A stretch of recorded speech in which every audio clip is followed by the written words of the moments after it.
और इस जन्म में आने वाले अच्छे और बुरे समय का वर्णन मिलता है। उस पर आने वाली आपत्तियों से राहत दिलाने के लिए उपाय बोले जाते हैं, जो करने से व्यक्ति को बहुत फायदा हो जाता है। मुझे बहुत फायदा हुआ है, मेरे शिष्यों को बहुत फायदा हुआ है। नाड़ी ग्रंथ भविष्य में जगत के कुछ महान विभूतियों की नाड़ी पट्टियां भी मिलती हैं। ऐसे ही एक चेन्नई स्थित शुक्र नाड़ी केंद्र में नाड़ीवाचक डॉक्टर करुणाकरण जी द्वारा पूज्य श्री शिरडी के साईं बाबा की नाड़ी पट्टी प्राप्त करने का सौभाग्य मुझे मिला। उसमें से कुछ जानकारी ज्ञानी व श्रद्धावान भक्तों के लिए प्रस्तुत कर रहा हूं। यहाँ ये प्रश्न आ सकता है कि साईं बाबा की अंगूठी का निशान कहाँ से लिया।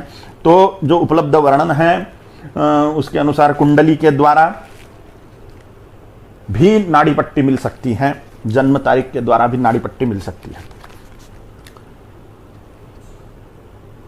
महर्षि शुक्राचार्य जो ग्रह स्वरूप भी हैं, वो महर्षि हैं, महामुनि हैं, वही लिख रहे हैं, वही वर्णन कर रहे हैं। महामुनि शुक्राचार्य भगवान शिव को वंदन कर एक पुण्यवान आत्मा वाले व्यक्तित्व का वर्णन प्रारंभ कर रहे हैं। ये व्यक्तित्व का वर्णन प्रारंभ करते समय उस स्थान पर महर्षि शुक्राचार्य जी के साथ में महामुनि मैत्रेय जी व महर्षि अगस्त्य जी भी उस भविष्य कथन के समय उपस्थित हैं। भगवान शुक्राचार्य कहते हैं,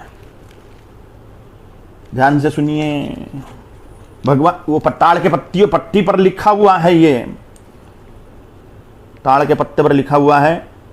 भगवान शुक्राचार्य कहते हैं, शिव के अंश दत्तात्रेय का अवतार, भारद्वाज गोत्र में उत्पन्न धर्मावतारी इस महान विभूति का प्रथम कांड का वर्णन प्रारंभ कर रहे हैं। प्रथम कांड का वर्णन प्रारंभ कर रहे हैं।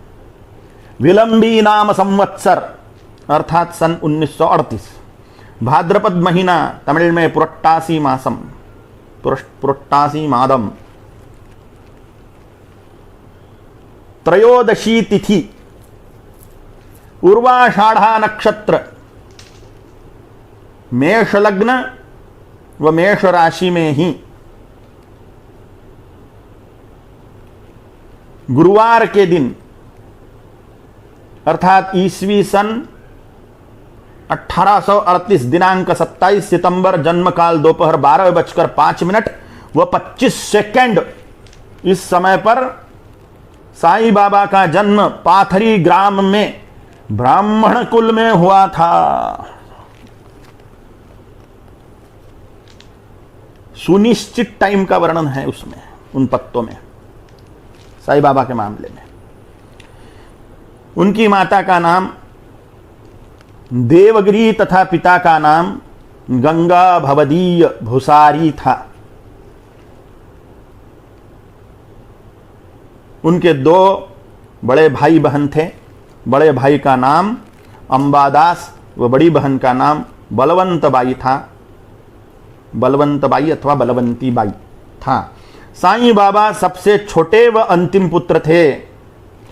अब तक प्रकाशित शिरडी के साईं बाबा के चरित्र में उनके माता पिता और वह किस धर्म में जन्मे थे इसका उल्लेख नहीं है, लेकिन ताड़ के पत्तों पे है।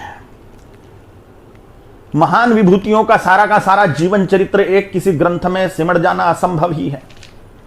वो फिर रमण महर्षि जी हो, रामकृष्ण परमहंस जी हो, स्वामी समर्थ जी हो, शेगांव के श्री गजानन महाराज हो, या अन्य कोई भी महान तपस्वी हो, सिद्ध पुरुष हो, धोनी वाले दादाजी हो, या अन्य कोई भी महान पुरुष हो, एक ग्रंथ में उनका सारा जीवन चरित्र सिमट पाना असंभवनीय है।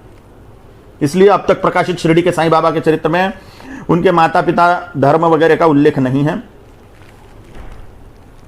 पूज्य साईं बाबा का जीवन पीड़ित तथा गरीब जनता के दुख निवारण करने तथा उन्हें अधर्म से अलग करने में गया। धर्मों के बीच बढ़ती दुष्टता को दूर करने का काम उनके हाथों हुआ। धर्म के बीच बढ़ती दुष्टता को दूर करने का काम उनके हाथों हुआ। जिसकी वजह से साईं बाबा सब लोगों के लिए महान सिद्ध हुए। साईं जी द्वारा धुनी का महत्व बढ़ाया गया, माने यज्ञ का महत्व बढ़ाया गया। उनके द्वारा किए गए चमत्कारों व अलौकिक जीवन के कारण हम महर्षि उन्हें प्रणाम करते हैं, ऐसा उस ताड़ के पत्ते में लिखा हुआ है। जो अत्यंत भाविक निष्ठा व श्रद्धा से उनके दर्शन करता है, उन्हें वे आज भी उनके दिव्य स्वरूप में दर्शन कराते हैं। आगे महर्षि बताते हैं कि इसी साईं बाबा ने सत्य साईं नाम से अगले अवतार में जन्म लिया। इन दोनों साईयों के अवतारों का समन्वय नाड़ी ग्रंथकर्ता महर्षि गौरव से करते हैं। ऐसा कथन करते समय उपस्थित सभी महर्षियों के सात्विक भाव जागृत हुए हैं, ऐसा भी उन्होंने लिखा है।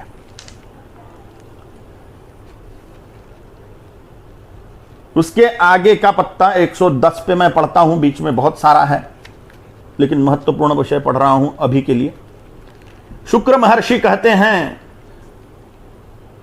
साईं बाबा के ईश्वर के अवतार के रूप में अवतरित होना उनके लिए नई बात नहीं है। अब तक उनके 101 अवतार हो चुके हैं। अभी के अवतार के पूर्व में, ये सत्य साईं बाबा के मामले में बोल रहे हैं, अभी का अवतार सत्य साईं बाबा, अभी के अवतार के पूर्व में वे शिरडी के साईं बाबा के नाम से लोकमान्य हुए थे।